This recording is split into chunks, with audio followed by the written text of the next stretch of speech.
Elle était le visage des années 70. La chanteuse de 76 ans, qui avait multiplié les séjours à l'hôpital depuis plusieurs années, est décédée ce 16 juillet 2023 après avoir été contrainte d'annuler plusieurs de ses dates de concert. Ses rares apparitions, comme lors du dernier spectacle des Enfoirés, n'avaient pas rassuré ses fans.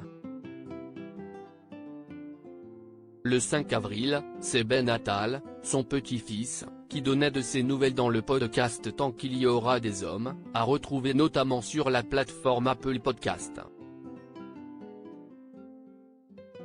Au cours de cet entretien avec Julia Molcou, le fils de Charlotte Gainsbourg et d'Ivan Attal évoquait la santé fragile de sa célèbre grand-mère.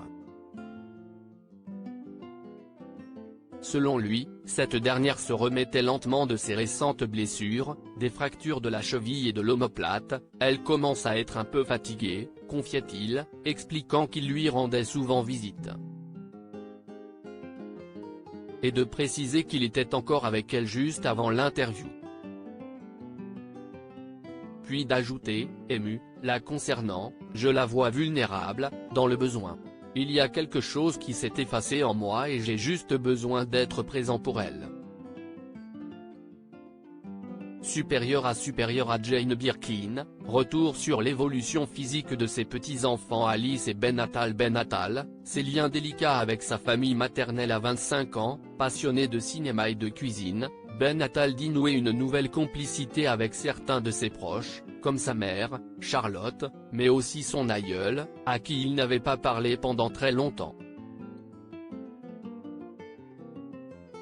Voir celle qu'il surnommait Mamie Jane si diminuée semblait le toucher, comme il l'avait confié à Julia Molcou, bien qu'il n'ait pas été proche de ce côté de sa famille.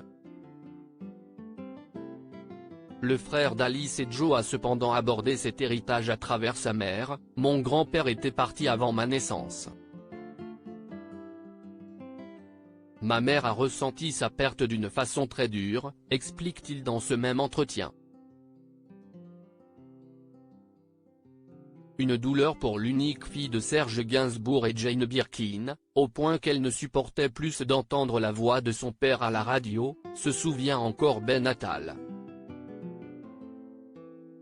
Ce qui ne l'aura pas empêché de cultiver une relation plus riche avec sa famille paternelle, a souligné le jeune homme, qui, à moins de 30 ans possède déjà un regard mature sur son identité et ses racines.